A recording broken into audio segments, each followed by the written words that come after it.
Confcommercio Veneto presenta ai candidati alle prossime elezioni regionali il suo manifesto con lo slogan "Dal Veneto delle opportunità al Veneto motore delle imprese", dal turismo al commercio nei centri storici e nei borghi attraverso l'innovazione diffusa delle reti, la legalità, la sicurezza, ma anche una burocrazia meno apprensiva e una fiscalità locale sotto controllo. Sono i punti nodali per un nuovo modello di sviluppo del Veneto. Cerchiamo di recuperare insieme ai nuovi candidati la centralità delle imprese che noi rappresentiamo, che nei precedenti e nei lunghi anni che ci hanno portato fino ad oggi sono sempre state considerate borderline tra essere strategiche nella politica generale del Paese e anche del Veneto o solamente solo in parte considerate. La necessità di creare nuovi posti di lavoro, di recuperare competizione e di migliorare l'accoglienza e i servizi, visto che il turismo è il nostro primo cavallo di battaglia, il mondo del terziario, il mondo delle imprese avanzate, il mondo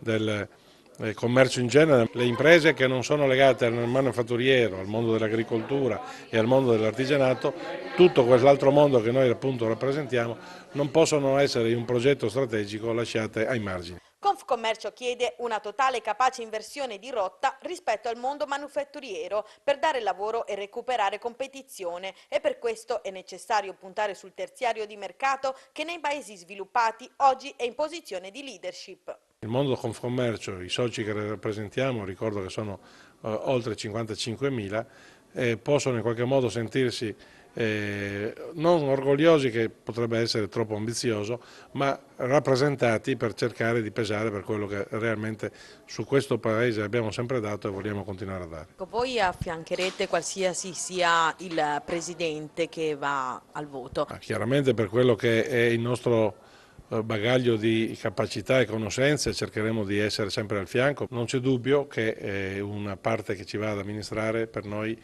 è sempre qualche momento dove ci si trova d'accordo e un momento dove si dovrà lottare per cercare in qualche modo di far riconoscere le nostre aspettative, ma fa parte del gioco delle parti, ma il tutto con lealtà e correttezza.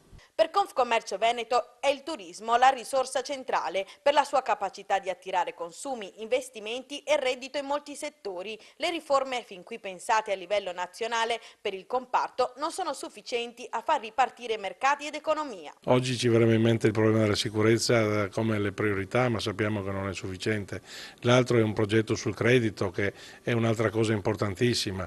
Un altro progetto su cui non possiamo transigere è legato al mondo che ci rappresenta rispetto alle norme, rispetto alla burocrazia, rispetto al fatto stesso che oggi è facile fare attività, ma nello stesso tempo non si va a pianificarla più. Noi siamo assolutamente conservatori, ma siamo convinti che ci va una visione d'assieme. Ecco perché nel Veneto non possiamo immaginare che ogni comune possa andare per la sua strada, perché se facciamo questo al momento potrebbe essere un beneficio per quel singolo comune, ma alla fine per la comunità un'impresa. Quindi dei nostri 7 punti non ne dimentichiamo neanche uno. Bisogna puntare anche sul commercio slow, con lo spostamento del baricentro degli acquisti nelle città, ma anche con le vendite online attraverso l'innovazione, altro punto focale del manifesto di Confcommercio Veneto.